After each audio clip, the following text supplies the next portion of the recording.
Vamos observar mais um desafio que os discípulos vão enfrentar na sua caminhada com Jesus. Andar com Jesus nunca foi fácil para ninguém, por causa, o próprio Pedro descreveu isso, como eu, sendo pecador, vou andar com o Senhor que é santo. Todos aqueles que se predispõem a andar com Jesus, inevitavelmente vai ter que se submeter ao negar a si mesmo, tomar a sua cruz e andar após ele. Isso é um discurso muito bonito, muito agradável, mas extremamente desafiador. Viver com ele e tendo que negar-se a si mesmo, e muitas vezes sem entender as coisas que estão acontecendo, é um grande desafio. Já era tarde. Provavelmente boa parte dos discípulos já esperava que a missão daquele dia tivesse encerrado. Eles deviam estar cansados, sujos. E Jesus faz um convite, e Marcos começa usando um advérbio de tempo. E sendo já tarde, Jesus disse: passemos para outra banda. Vamos para o outro lado. Eu quero que vocês passem comigo. Não era uma determinação naquela ocasião. Os discípulos estavam iniciando a sua caminhada, é verdade. Me parece que Jesus ali dava a escolha. Mateus capítulo 14, a partir do verso 22, o texto diz que Jesus obriga seus discípulos, ordena, manda, determina. Era outra fase do relacionamento. Naquela fase, Jesus não está mais dando opção aos seus discípulos. Já eram maduros o suficiente para entender os desafios. E nesse texto, Jesus diz: passemos. O verbo aqui citado indica que Jesus vai com eles. Mateus 14, a partir do 22, Jesus disse: vão vocês, que eu vou depois. Para os discípulos era muito confuso nessa ocasião,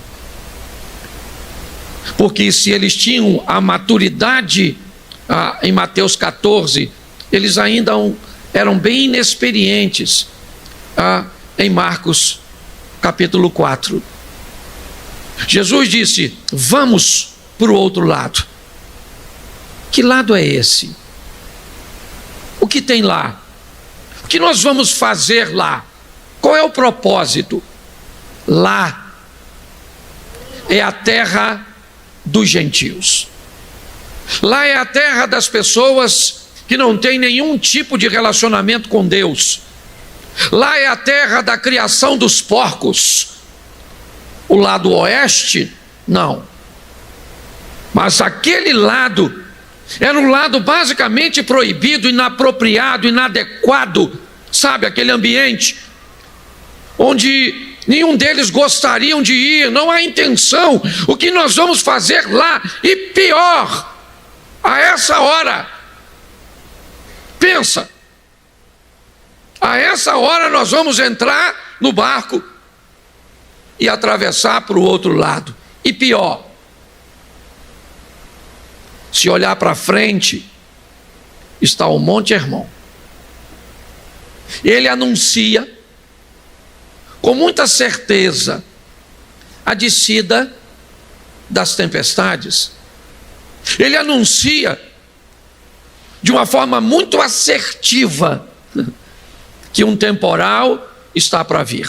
4 homens que sabem como isso funciona estão no barco: Pedro, seu irmão André, Tiago e seu irmão João. Jesus já chamou pescadores, provavelmente para a base do seu ministério, porque eram homens altamente capacitados para lidarem com frustração. Homens aptos para sair, empenhar esforço, dedicação, conhecimento e voltar na manhã seguinte de barco vazio, sem nada para vender, sem nada para levar para sua família, e seriam capazes de lavar suas redes, reunir as forças que sobraram, comer o que tinha para comer e pescar de novo. A base do ministério de Jesus era formada por pessoas fortes, sem mimimi, pessoas que não dependiam de resposta, de aceitação, de serem ovacionados, aceitos, seguidos. Essa é a grande verdade. Quem depende disso provavelmente tem caminhada curta. Quem depende disso normalmente não vai muito longe. Já já esbarra com alguém que não te reconhece, que estabelece uma limitação. Já já você esbarra com a pressão de Satanás, com a dificuldade imposta por alguém ou algum sistema.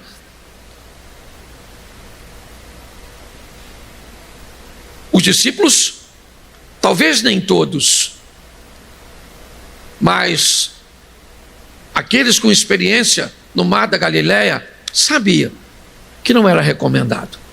Os barcos eram muito pequenos,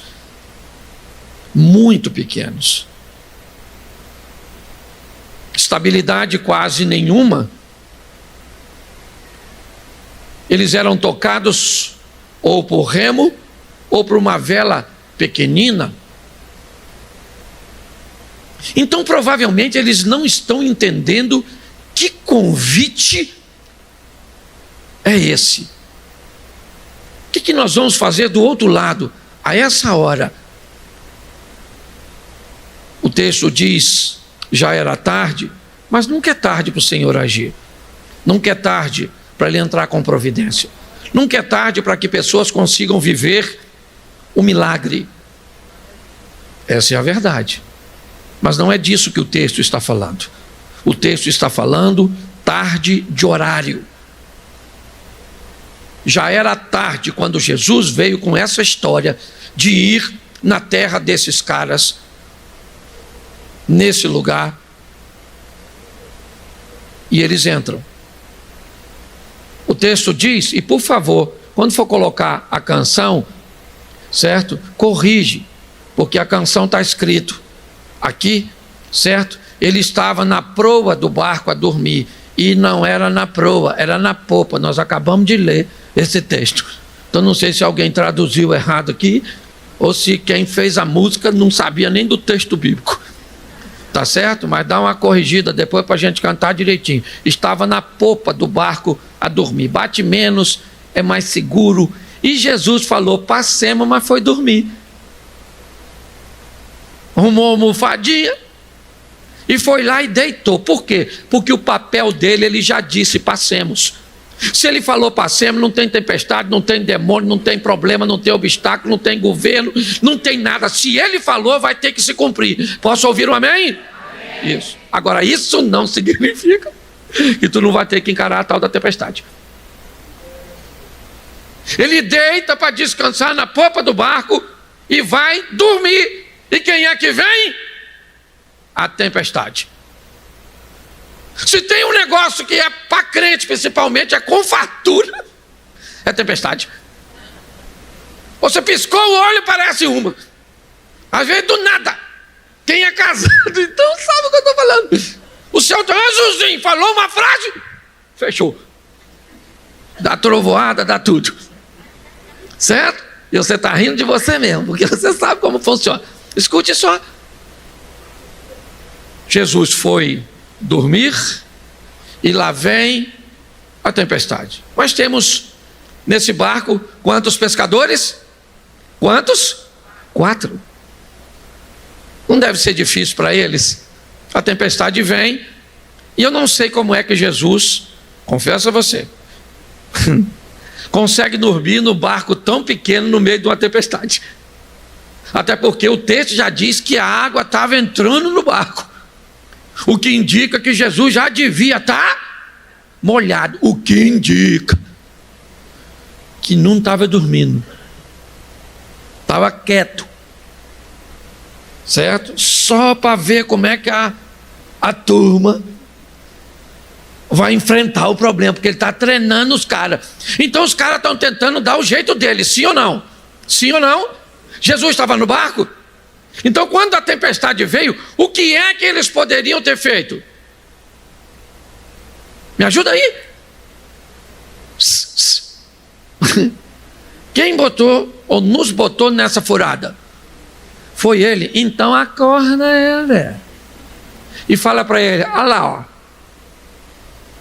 Olha onde o Senhor nos botou. Só que a gente não é assim. Isso é bem legal, você tentar resolver com as suas próprias forças, tentar resolver do seu jeito. O problema aparece e você luta, você tenta se virar, e que Deus te abençoe para que você consiga. Mas se você não conseguir, nunca esqueça, se Ele estiver no teu barco, Ele é a garantia de que não vai afundar. Então os discípulos estão lá, tentando resolver. Adiantou? Não. Então foram onde? Em Jesus. E acordaram dizendo: mestre, mestre, não se te dá que pereçamos, o Senhor não está vendo que nós vamos morrer? Ô gente, eles não vão morrer. Jesus disse: passemos para outra. Jesus disse: passemos para outra margem, para outra banda. Se Jesus falou, vai chegar. Ele não explicou o que você enfrenta no meio. Entendeu? Aquela letrinha miúda que nós não lê. Certo? Irmão. Você pensa que é mole? Não é fácil, não. Então o negócio está lá. Quando o bicho pegou, foram onde? Jesus.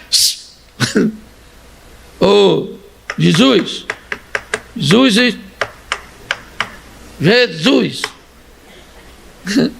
Pensa ele.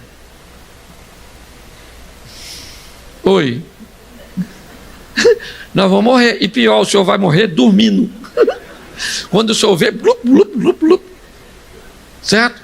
Jesus levantou, certo? E falou para o vento: cala essa boca. Falou para o mar: quietinho, não quero nem marola, agora é piscina. E as nuvens? Dane-se. E as precipitações? Dane-se. Você está entendendo? E um conto da massa, do ar quente vindo do deserto, com ar gelado.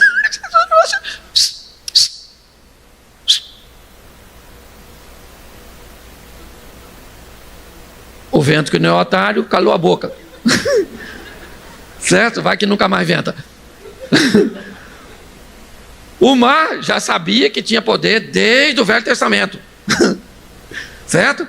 Mas no Velho Testamento Deus mandou abrir. Vai que agora nessa desobediência manda fechar. Aí o mar fechou. Escute só. O vento ficou quietinho.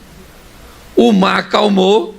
E os discípulos começam a olhar um para o outro e fazer uma perguntinha bem legal: quem é esse? Como que é esse? Esse é o chefe dos crentes. Esse é o cara que vocês estão andando com ele já faz um tempinho. Já era para ter descoberto quem ele é, e mais do que quem ele é, o que ele é capaz de fazer. Já era para ter descoberto que ele tem palavra, ele não é homem para que minta, não é filho do homem para que se arrependa. Você está entendendo? Se ele falou, vai se cumprir. E se ele disse passemos, é porque passemos, nós vamos passar. Isso é fácil, nós aqui. Certo? Porque o Mateus, eu não sei nem se sabia nadar. Era cobrador de imposto. Vai que aquele negócio afunda. Quem aqui não sabe nadar nada, igual prego? Levanta a mão. Aí, tu ia por ralo. E tem um bando que não levantou a mão, porque é chato esse negócio de ficar levantando, que ia também. Quem aqui teria condição de salvar pelo menos um? Levanta a mão. Porque nada muito bem. Olha aí. Não dava para salvar 10%? Pelo menos escolhesse o pastor, porque eu nado nada. Tá certo? Mas observe bem. Jesus repreende o vento, acalma o mar, o discípulo começa a olhar e fazer uma pergunta. Qual era a pergunta? Quem é esse? Quem é esse? Quem é esse? Quem é esse que está comigo, que me colocou no barco, que me colocou nessa situação? Quem é esse que me trouxe aqui? E pior, eu ainda nem sei para onde eu estou indo. Eu nem gostaria de ir do outro lado. Lá tem um montão de gente que eu não gosto.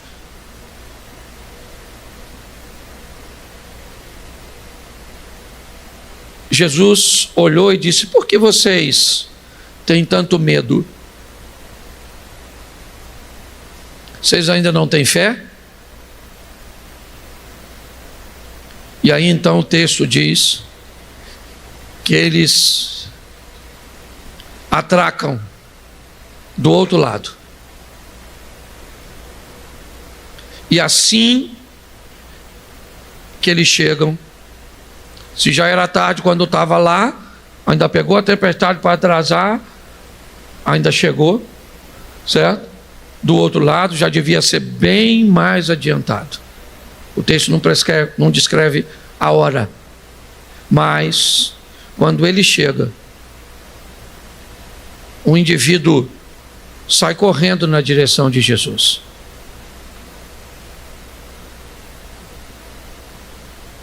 Se destacando no meio dos outros, gritando, provavelmente nu, porque era assim que ele andava, louco. Ele vem na direção de Jesus e pergunta: o que tenho eu com você, filho do Altíssimo, para você vir aqui me perturbar? Capítulo 4, verso 35, passemos para outra parte. Os discípulos não têm a noção do que vão fazer lá, mas o demônio já tem. O demônio sabe muito mais de evangelismo do que nós, sabe muito mais de potencial do que nós. O diabo sabe o que você pode fazer, sabe quem você pode se tornar, sabe o que você pode realizar. Olhe bem, o demônio vai até ele e diz: o que tenho eu contigo? A conotação dá a entender que se Jesus quer fazer alguma coisa naquele lugar, a pessoa mais indicada é aquele indivíduo. Pastor, mas ele está nu. Pastor, ele atacava os outros. Ele é uma vergonha, é uma escória. Ninguém gostaria de andar com ele. A fama dele não é boa. Sério? Então por que Satanás está atacando aquele cara, deixando ele endemoniado?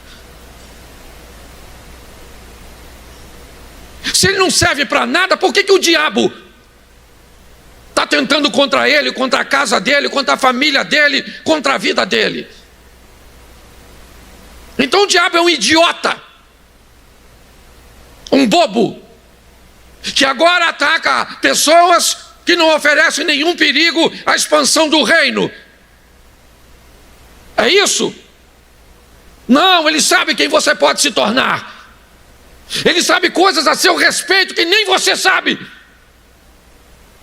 Por isso, uma das frases mais ouvidas na boca de um jovem: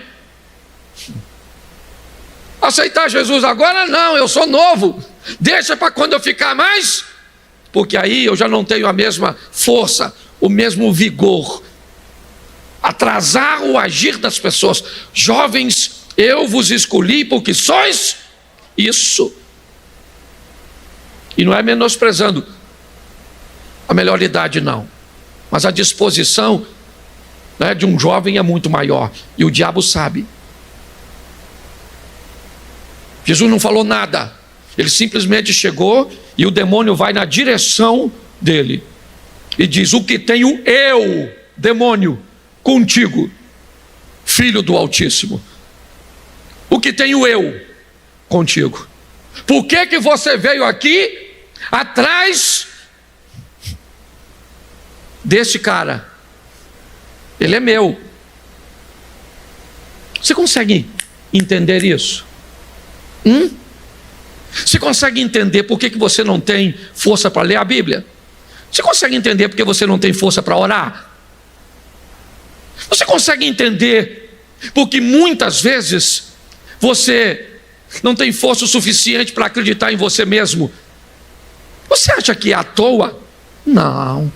Quanto mais intenso isso for, pode acreditar, é porque mais potencial existe dentro de você. E se o Espírito Santo entrar em você e, certo, alavancar esse potencial que você já tem, você vira um perigo para o reino das trevas.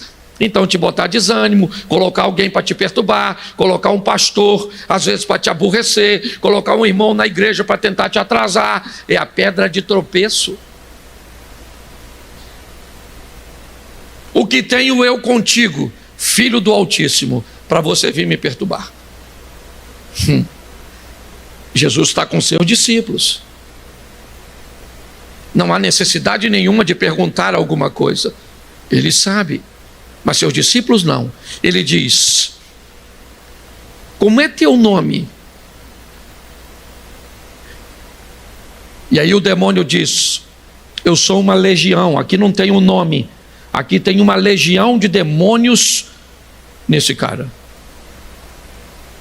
Olha bem, aqui não é um demônio.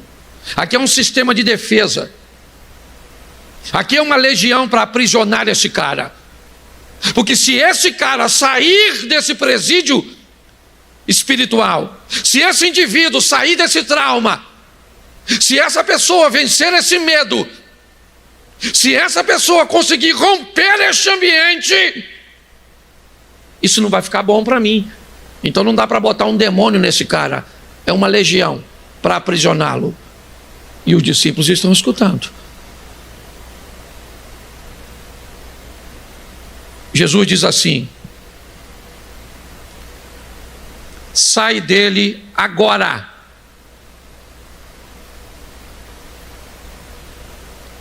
Sai dele agora. Tinha uma manada de porcos. Os demônios falaram com Jesus.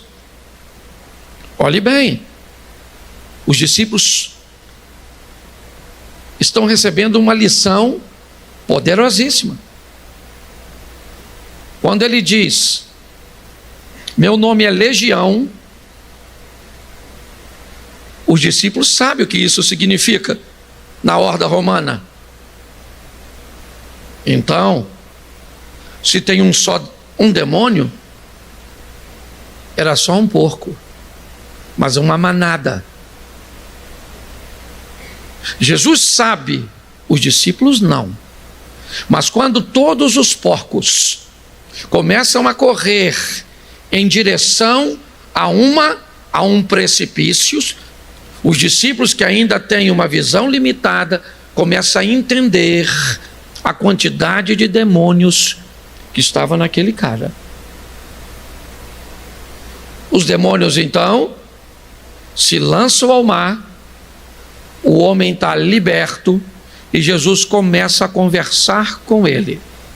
Ele se veste, provavelmente toma um banho, se veste, agora limpo, vestido e lúcido, Jesus começa a conversar com ele.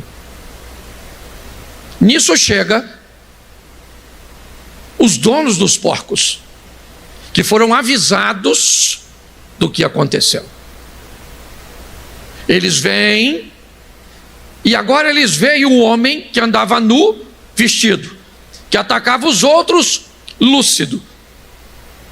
Então eles chamam Jesus e diz: vai embora, o senhor não é daqui. Aliás, vocês não são daqui, vocês são judeus, nós somos gentios, não tem espaço para vocês aqui. Vão embora da nossa terra, entrem nesse barco e sumam daqui. Jesus olhou para os discípulos e disse: vamos embora. Dá para botar o verso 19, me parece? 5:19? Bota o 18 para eles entenderem melhor. Entrando ele, Jesus, no barco, rogava-lhe o que fora endemoniado, que o deixasse estar com ele. Me leva, Jesus, contigo. Me deixa ir contigo. Eu quero ir com o Senhor. Tem uma vaga aí de discípulo. Arruma para mim. Verso 19. Jesus, porém, não lhe permitiu, mas disse-lhe: vai para a tua casa, para os teus, anuncia-lhes quão grandes coisas o Senhor te fez e como teve misericórdia de ti. Preste atenção em mim agora. Ele recebe duas instruções. A primeira: vai para a tua casa. A tua casa tem que ser o berço, a base do reconhecimento do que Deus fez com você.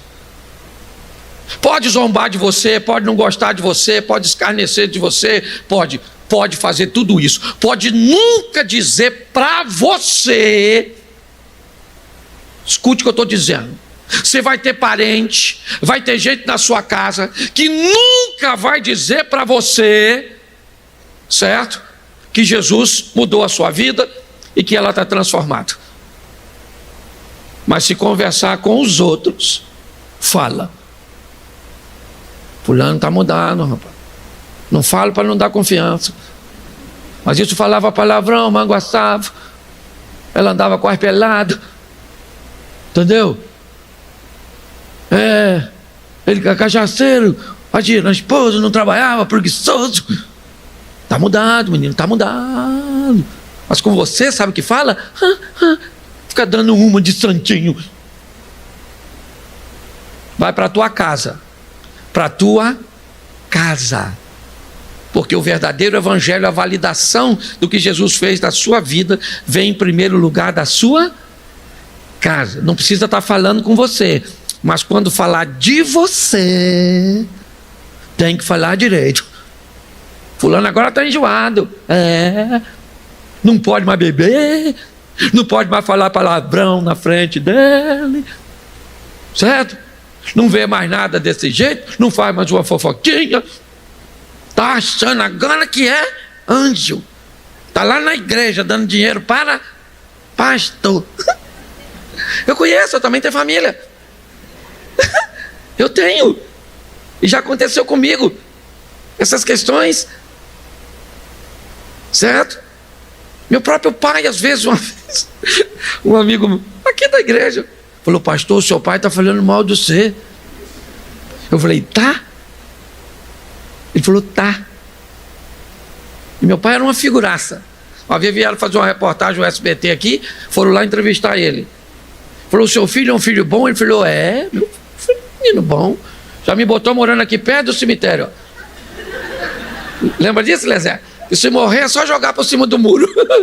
Meu pai era uma figuraça. E aí eu falei para essa pessoa aqui da igreja que me disse que ele estava falando a meu respeito mal. Eu falei: quando meu pai falar mal de mim, sustenta, fala também. Fala que eu sou sem vergonha, fala que eu sou safado e vê. Pois ele voltou lá, meu pai falou, ele falou: é isso mesmo, seu Chico, esse menino não presta. Meu pai falou: não é assim não. Meu menino é pastor. Não, meu menino é decente. Comigo não falava, mas com os outros falava.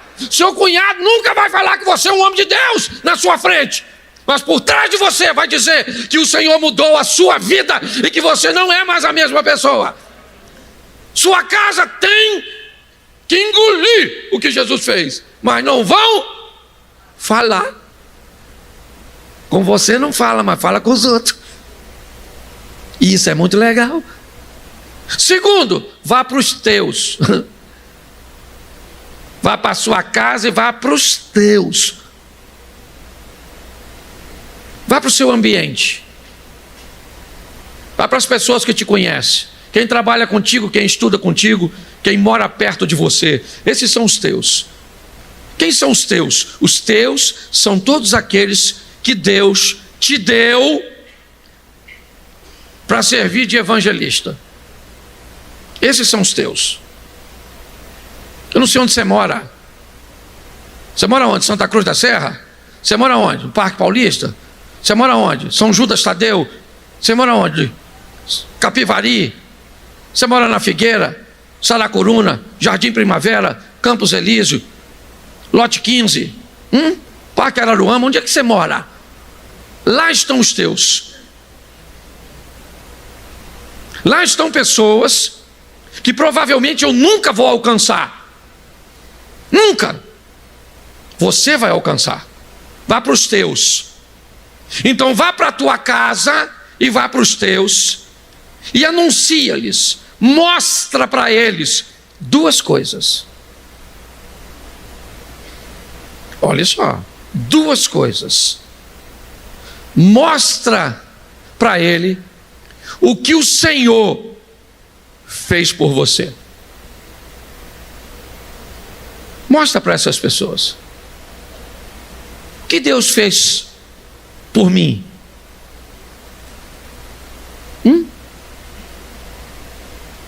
O Senhor acreditou num garoto que não tinha pai, não tinha mãe, vivia de casa em casa, teve que sobreviver a tentativas de abuso, enfrentou bullying na escola, deu o primeiro beijo na boca, irmão, com 17.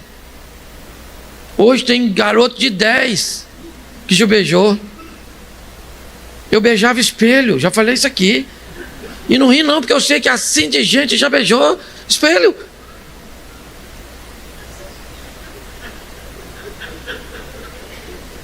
Eu sei o que ele fez por mim. Você sabe o que ele fez por você? Você tem que fazer uma relação de tudo aquilo que ele fez por você. Eu não posso esquecer, porque pensa numa vida difícil, eu tinha tudo para ser traumatizado. Aliás, eu acho que eu sou. É que o trauma vem em forma de humor. Mas eu acho que eu sou meio traumatizado. Eu devo ter uma perturbação do sofrimento que eu já tive nessa vida. Mas o que ele fez por mim, pensa o que ele fez por você. E aí? O que ele fez para você, Zia? Eu conheço você de outros carnavais, eu sei. Hein, Reinaldo? Conheço. Hein, Geraldo? Geraldo até baixou a cabeça com medo de eu falar. Certo? Hein, Eduardo? Pensa. Dá uma olhada. Olha só. O que ele fez por você. Se eu desse o microfone aqui hoje para 5 pessoas subir aqui e dizer o que Deus fez por você, esse culto ia acabar meia-noite. Sim ou não? Sim.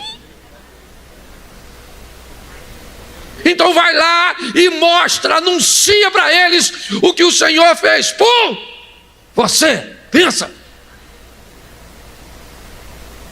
E o pior, por que ele fez? Porque você merece?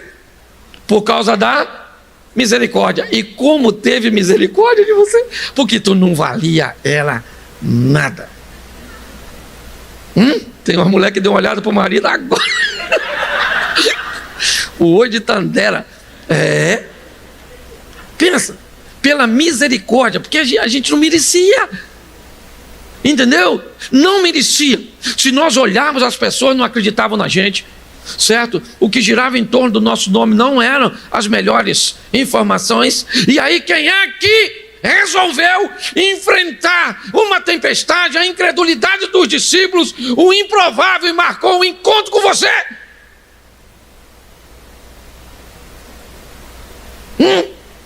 Ele entrou na sua vida e deixa eu falar uma coisa para você. Por favor, antes de parar de frequentar os lugares que você frequentava antes de receber Jesus, pergunte a Jesus se você não deve continuar indo lá. Porque quando o cara disse, me leva no barco e me deixa ser crente, Jesus disse, eu não vou levar com você comigo. Eu vou ficar em você aqui. Vá para lá e mostre a eles. O grande problema é que todas as vezes que nós queremos mudar ou apresentar o evangelho a uma pessoa, nós queremos que você abandone todos os seus amigos. Você tem que abandonar todo o seu estilo antigo. E você vai agora no futebol com um novo estilo, agora com o Senhor. Essa é a grande verdade. Mas normalmente o que as pessoas fazem, certo? Pega as pessoas, por exemplo, você é um policial, exemplo. Então você vive às vezes num ambiente difícil. Então você se converte, e aí então você entrega a sua vida para Jesus e agora vive uma vida extraordinária. Normalmente, qual é um dos pensamentos que vem primeiro? Tomara que eu consiga me aposentar mais rápido, que Deus me abençoe, para me sair desse ambiente. Está errado. O certo seria: Senhor, o Senhor me chamou para fazer o quê naquele ambiente? Para conversar com quem? Para mudar a vida de quem através do Senhor? Essa é a grande verdade. Quando o homem disse: me leva contigo, Jesus disse: não vou permitir você entrar comigo nesse barco. Pronto. Tchau. Vamos embora, pessoal. Ninguém nos quer aqui. Vamos embora. Era a terra dos gentios, sim ou não? Sim ou não? Pedro comia porco? Comia ou não? O gadareno comia? Sim ou não? Sim, ele era de lá. Era ou não era? Então, para evangelizar ou para transformar aquele lugar, era melhor levar um judeu ou colocar alguém de lá? Era melhor colocar alguém? Então observe seu mundo, porque quando esse culto acabar, é para lá que você vai. Entendeu? E é lá, no nosso mundo. Porque vós não sois deste mundo, você é extraterrestre. Cuidado para não olhar a palavra mundo no sentido literal. O seu mundo é o lugar que você frequenta, as pessoas que vão acessar você, as pessoas que vão te procurar. É para lá que você vai mostrar para ele o que o Senhor fez e por que ele fez. O que ele fez foi extraordinário. E por que ele fez? Não é porque eu merecia, é por causa de sua misericórdia. Você quer continuar o texto? Coloca o capítulo 7. Já estou acabando já. Marcos 7, finalzinho lá de Marcos 7. 40 e pouco, verso 50. Vê aí, eu não lembro. Bota aí, Marcos 7. Vai até o final e volta um pouquinho. Não lembro quantos versículos. Vamos lá. Marcos 7 vai até quando? Me ajuda aí. Termina no 37? Marcos 7. Deixa eu pegar o texto aqui, que fica mais fácil. Que aí eu já tenho. Marcos capítulo 7, versículo. Vamos lá. Isso. Espera aí. Eu já pego um pouquinho para vocês. Verso 31, por favor. 31. E ele, tornando a sair dos termos de Tiro e de Sidom, foi até ao mar da Galileia, pelos confins de onde? A terra dos gentios, Decápolis, Gadara. 2 anos e meio depois daquela primeira visita, de Marcos 4, de Marcos 5, perdão. Agora em Marcos 7, Jesus torna, e não mais de barco, ele está a pé, rodeando por cima de Cafarnaum, certo? Atravessando, ele vai contornar, sai dos termos de Tiro e de Sidom, certo? Ou seja, embaixo do Líbano, ok? E vem pelo mar da Galileia, margeando pelos confins de Decápolis. Verso de número 1 do próximo capítulo, do 8. Bota aí, eu acho que é 1 mesmo. Bota Marcos 8, só para o pessoal acompanhar. Isso. Naqueles dias, havendo uma grande multidão, não tendo o que comer, Jesus chamou a si os seus discípulos e disse-lhes: tenho compaixão da multidão, porque há já 3 dias que estão comigo e não têm o que comer. E se eu os deixar em jejum, se eu deixar ir em jejum para suas casas, desfalecerão no caminho, porque alguns deles vieram de longe. E os seus discípulos responderam: de onde poderá alguém satisfazê-lo de pão aqui no deserto? Perguntou-lhes, quantos pães tendes? E disseram-lhe 7. Ordenou que a multidão se assentasse no chão, tomando os 7 pães, certo? E tendo dado graças, partiu e deu aos seus discípulos para que o pusessem diante deles. Puseram diante da multidão, verso 7, e tinham também alguns peixinhos, e tendo dado graça, ordenou também que lhe pusesse diante. Vamos embora? Comeram e saciaram, e dos pedaços sobraram 7 cestos. Vamos embora? E os que comeram? Foi o quê? Quase 4.000 homens, sem falar mulheres e crianças. Jesus volta a Decápolis, aproximadamente 2 anos, talvez um pouquinho mais. E agora ele chega lá em Decápolis. Bom, Decápolis era a terra do ex-endemoniado. Jesus diz a ele: vá para a sua e vá para os teus de Gadareno. Quem são os teus de Gadareno? O povo de Decápolis. Jesus volta a Decápolis depois de 2 anos e um pouquinho. Tem 4.000 homens. Vamos botar aí, dobra isso, 8.000 pessoas, colocando mulheres e crianças. Tá certo? Só para você entender a quantidade de gente que saiu da sua casa para conhecer Jesus. Por quê? Por que as pessoas foram conhecer Jesus? Pelo mesmo motivo que saíam para ir a Betânia. Elas iam a Betânia para ver quem? Para ver quem? Você lembra? O que Jesus fez em Betânia? Ele fez o quê? Não, mas depois, ele fez o quê com Lázaro? Ressuscitou Lázaro. As pessoas iam a Betânia para ver o homem que Jesus... As pessoas iam àquela reunião, certo? Para ver Jesus, por causa do homem que Jesus... Isso continua acontecendo. Entendeu? O número de pessoas que vão, pare de se preocupar com isso. Talvez você vai na casa de alguém fazer uma oração e vai aparecer 3 vizinhos. Vai aparecer um vizinho. Às vezes você vai pegar um ônibus e naquele momento, aquele se torna um dos teus. Você nunca viu e talvez nunca mais, mas naquele momento ele cruzou seu caminho. E do que ele vai se aproveitar? Do que Jesus fez por você e de como ele teve misericórdia. O poder da transformação. É isso. Um homem transformado, um homem mudado, uma pessoa, certo? Totalmente diferente.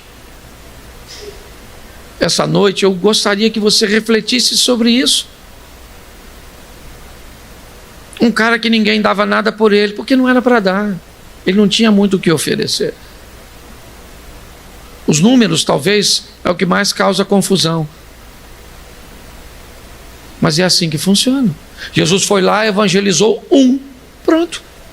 Pô, Jesus ir por causa de um cara só, será que não é um desperdício? Não. Filipe não é arrebatado e vai até o caminho encontrar com um eunuco que está indo para a África, para o sul da África. Um indivíduo. Filipe pegou e foi lá e conversou com Natanael. Vem e vê. Não se preocupe com números, mas fique atento ao seu mundo. Seu mundo pode ser seu noivo, seu namorado, seu marido, seus irmãos, seus vizinhos, as pessoas que trabalham com você, que estudam com você. Aliás, Pode ser pessoas que estão na igreja com você. Porque talvez você faz mais parte do mundo dela do que eu. Provavelmente vocês têm relacionamento com gente aí, ou entre si, um relacionamento muito mais intenso, muito mais forte do que tem comigo. Entendeu? Então, às vezes, me diga seu nome. Etiel. Me diga seu nome. Edalmo. Talvez o Etiel seja alguém do mundo do Edalmo e não do mundo do Cláudio. Você consegue entender? Alguém cujo qual, quando você falar para ele o que o Senhor fez por você. Ontem à noite nós estávamos lá em casa, sentados numa mesa, né, ao redor da mesa, com os sobrinhos, cunhados, e ali nós começamos a falar um para o outro o que o Senhor, ao longo dessa caminhada, fez por nós, conversando para aquela garotada, para eles saberem. Saia daqui para mudar seu mundo. Saia daqui para que as pessoas conheçam Jesus através de você. Por quê? Porque Ele teve misericórdia de você. Ele está tendo misericórdia de você. Seja uma bênção. Que as pessoas possam olhar e ver o que Cristo tem feito, fez e fará na sua vida. Posso ouvir um amém? Mas tem gente que vive de misericórdia e de misericórdia. Ela pega essa primeira misericórdia que se renova a cada manhã, que deveria ser usada para a salvação, e coloca para as burrices, para as besteiras, para as escolhas erradas que fazem. Então todos os dias, o que a vida dela precisa? De uma borracha no final do dia, para apagar tudo que ela fez de errado durante o dia. Sabe o que vai ter escrito a respeito dela? Nada. Porque o que se escreveu de manhã, Deus tem que apagar de tarde. Vamos dizer que você falasse assim comigo: e aí, pastor, tudo bem? Tudo bem. Quem é seu pai? E eu falasse para você assim: meu pai é Deus. O que iria parecer a você essa frase? Tenta imaginar agora. Iniciamos uma conversa, aliás, nos conhecemos pouco, e você vira para alguém e diz assim: pô, quem é seu pai? E aí a pessoa diz para você: e cara, meu pai é Deus, o Todo-Poderoso. Meu pai é Deus.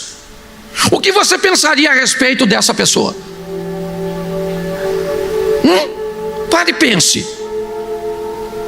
Tente aí. O que será que esse cara está querendo dizer? Meu pai é Deus. Deus é pai de todo? Sim ou não? Não. Não. Deus não é pai de todo mundo. Porque está assim de gente que não se sente filho.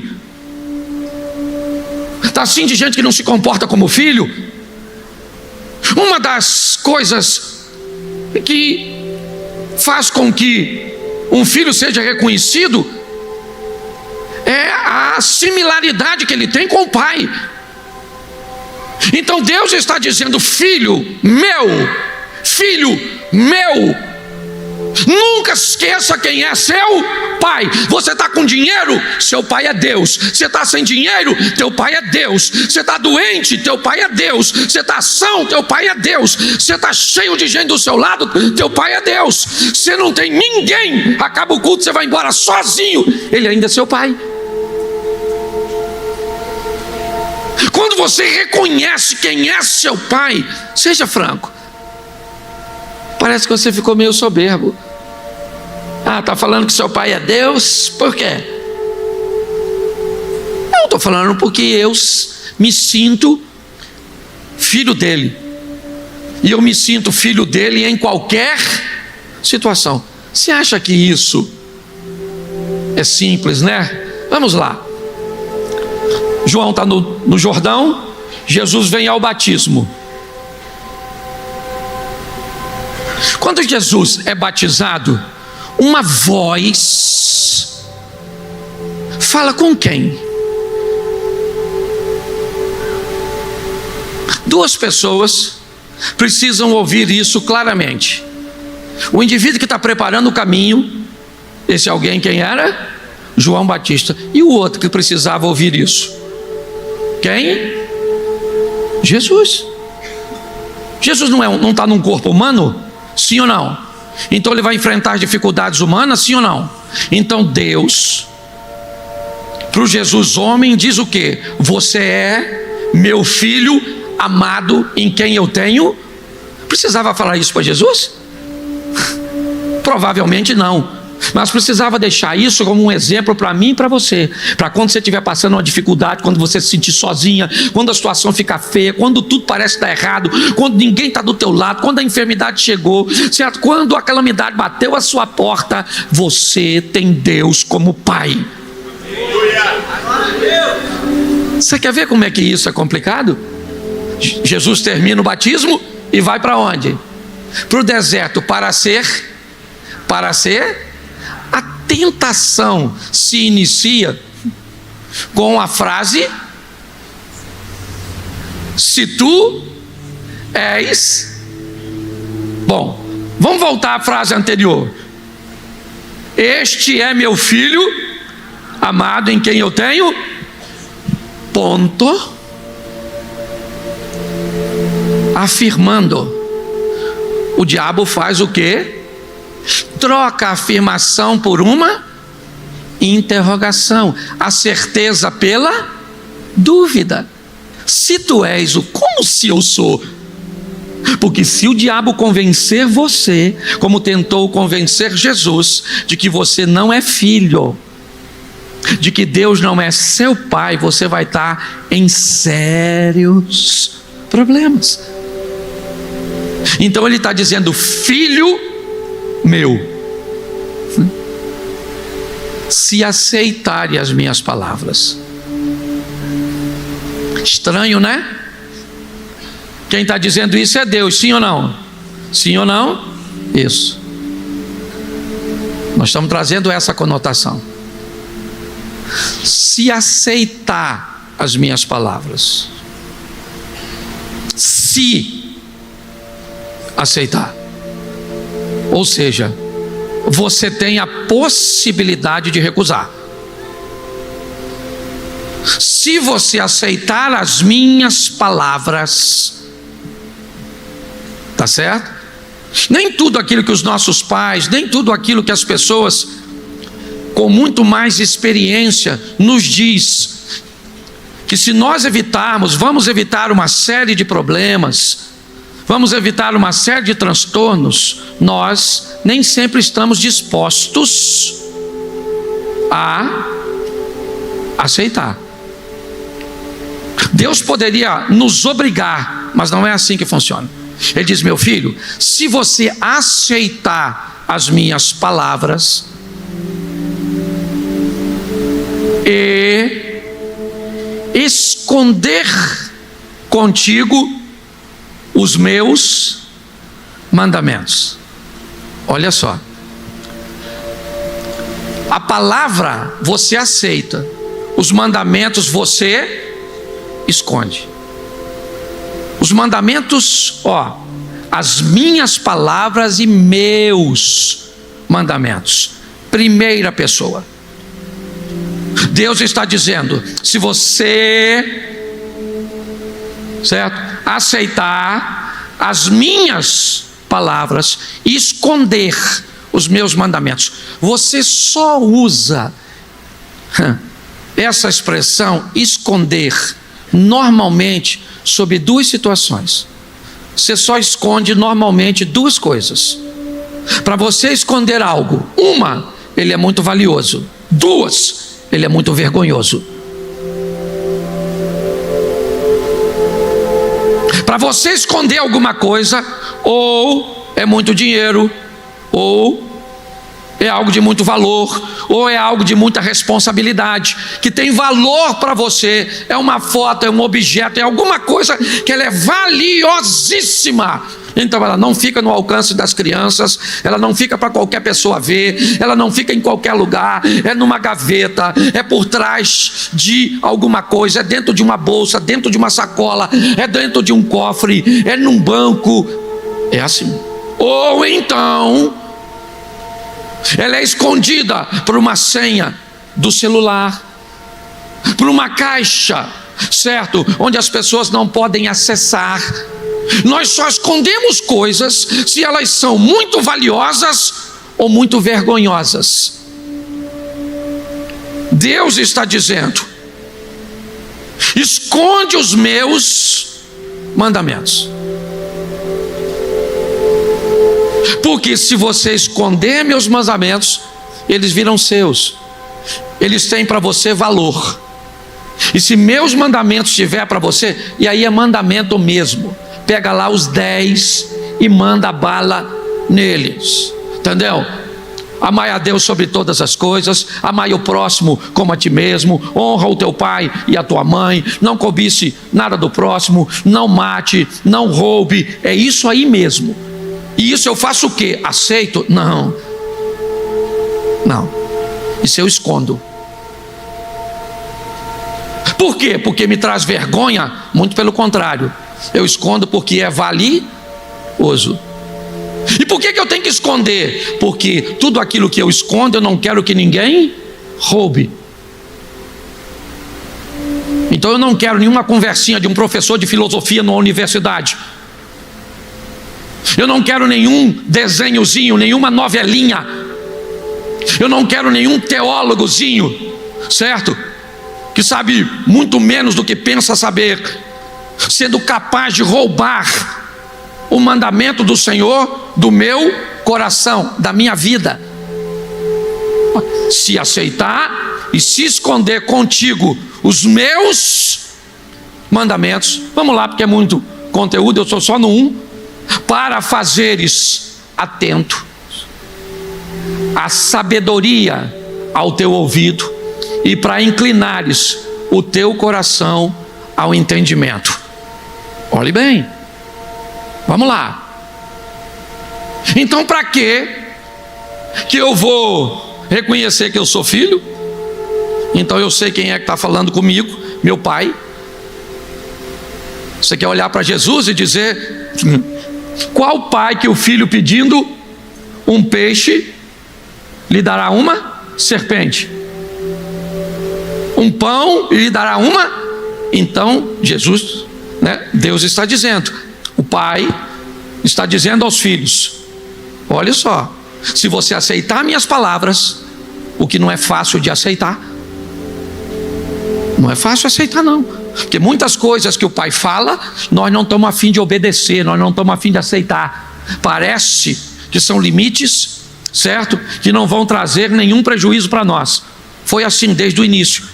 Se esconder o mandamento no coração, para fazer atento. Para que eu faço isso? Para me fazer atento. Atento. Simples como a serpente, ou simples como as pombas. Não, vamos lá, me ajude aí, que até eu me perdi. Prudente como a serpente e simples ou sem maldade como as. Você nunca na vida vai pegar uma cobra distraída. Nunca você vai pegar. Atenção, atento, atento, atento. A gente mora no Rio de Janeiro, a gente sabe mais ou menos o que é isso. Sempre alerta. É ou não é verdade? Sempre alerta, o tempo inteiro. Ele diz, para que você se faça atento, o teu ouvido para quem? A sabedoria, Inclinado o teu ouvido e o teu coração ao entender. Vai para o 3, para a gente adiantar. E agora, você ora por quê? Olha só, qual é a pauta da sua oração? Olha o que ele está dizendo, que o indivíduo que vai precisar pouco da misericórdia de Deus para a vida nessa terra, certo? Olha o que ele tem que fazer. Ele tem que aceitar, esconder os mandamentos, estar atento à sabedoria e o entendimento, e suas orações não é para carro, não é para casa, não, é para entendimento, em algumas traduções, conhecimento e inteligência. Vamos lá, o que é inteligência? Inteligência é a capacidade que vocês, lógico que eu estou trazendo de uma forma bem simples. Inteligência é a capacidade que uma pessoa tem de aprender. Se você ensina uma pessoa e ela pega o ensino com rapidez, ela é uma pessoa inteligente. Se ela tem conhecimento de muitas coisas, ela é considerada uma pessoa culta. O que é cultura? Cultura é a quantidade de informação que uma pessoa tem. Note que a Bíblia está dizendo, olhe só, eu vou precisar de reconhecer que sou filho, de aceitar as palavras, de esconder os mandamentos e de estar atento à sabedoria. E sabe o que é interessante? Tem um ditado que diz que a sabedoria está onde? Nas praças. Sabe onde está a sabedoria? Nos 54 anos de casado. Quem vive perto deles, provavelmente, deveria se sentir muito habilitado a se casar, para ter um casamento longo. Bom, mas a minha área não é essa, não é casamento, eu sou solteiro, eu estou em busca de formação. Então tá bom. A sabedoria está exposta. Porque enquanto inteligência é a capacidade de aprender, cultura é a quantidade de informação que eu tenho, sabedoria é como eu utilizo toda essa cultura que adquiri com inteligência para tornar a minha vida mais agradável. Por isso que o sábio tem uma boa vida e o tolo tem uma vida ruim. Por isso que o sábio sabe que não leva nada daqui e o tolo pensa que quanto mais tiver aqui, mais importante que os outros ele é. E sabe onde está isso? Na oração. Se você clamar para ter entendimento, por inteligência, você clamar a sua voz, eu não quero clamar a voz por inteligência, eu não quero clamar a voz por conhecimento, eu não quero parar para ouvir os mais velhos, eu não quero parar para olhar e ver, certo, o que os outros, não, eu não quero ler um livro de um cara experiente, o cara levou 50 anos para escrever um livro, e você pode pegar a experiência que o cara levou 50 anos e pegar tudo em uma semana, e as pessoas não leem nada. Pare e pense. E o clamor, não estou dizendo que nós não temos que acionar o Senhor, não, para a misericórdia dele vir corrigir, porque de vez em quando a gente faz besteira. Mas tem gente que vive de misericórdia e de misericórdia. Ela pega essa primeira misericórdia que se renova a cada manhã, que deveria ser usada para a salvação, e coloca para as burrices, para as besteiras, para as escolhas erradas que fazem. Então todos os dias, o que a vida dela precisa? De uma borracha no final do dia, para apagar tudo que ela fez de errado durante o dia. Sabe o que vai ter escrito a respeito dela? Nada. Porque o que escreveu de manhã, Deus tem que apagar de tarde. É assim que funciona. Então ele está dizendo: se você clamardes por entendimento e por inteligência, alçar a sua voz, verso 4, aí, como a prata a buscares, e como tesouros escondidos a procurardes. Como é que você procura um tesouro escondido? Ô gente, ó, tinha um tesouro lá na subida da serra. Vão! É assim que você procura? Como é que você faz? Aí, gente, Valeu, tô indo. Vai não, tá cedo, não, tem que ir. Vai fazer o quê? Não, vou dar um pulinho ali que eu vou. Mas eu volto. Sim ou não? Se o que está escondido é um tesouro, você vai sair falando que lá tem tesouro? Não. Mas pastor, isso não é egoísmo. Fica tranquilo, porque lá tem tesouro para todo mundo. Você só tem que achar o lugar que ele está. Entendeu? Você não pode pegar meu tesouro, eu não posso pegar o seu. Você é que pode não ir buscar e ter uma vida medíocre, uma vida dolorosa. Certo? Ele está dizendo: como a prata a buscares, certo? E como tesouros escondidos a procurardes.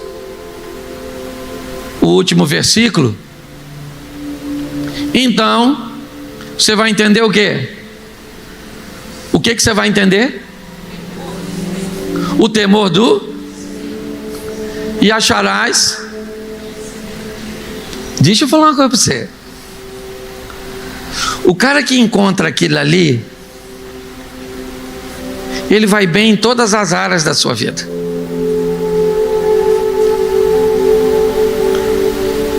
O que ele está dizendo é só voltar. Volta o texto para mim, por favor, que eu estou terminando. Ainda tem 20 minutos. Volta no verso 1 para me fazer um. Diga assim: eu sou filho. Nem sempre gosto das palavras de Deus. Fala. Verdade, ou não é? Às vezes você está olhando no WhatsApp assim, ó. Alguém fez uma fofoca. Dá uma vontade de dar um... Só assim uma incrementada. E aí Deus fala: você não é fofoqueiro. Você fala: eu sou. Sou sim, sou que eu não sabe. Sou. Certo? Bom, eu sou filho. Nem sempre aceito. E não precisa aceitar também não. Pelo menos aceitar na conotação. Vamos lá para Jesus. Jesus disse que um pai tinha 2 filhos. Aí chamou o primeiro filho e falou: meu filho, olha, lá nós estamos colhendo as coisas lá na nossa terra. Faz o seguinte, dá um pulinho lá e ajuda o pessoal que está colhendo, tá bom? O que o filho falou? Vou, tô dentro, já tô indo. Ele foi. O pai chamou o outro e falou: meu filho, os trabalhadores estão trabalhando lá, faz o seguinte, dá um pulinho lá e ajuda os outros. O que ele falou? Não vou. Mas ele, qual dos 2 aceitou? Então, você não é obrigado a dizer que aceita. Você só tem que aceitar. Não quero obedecer.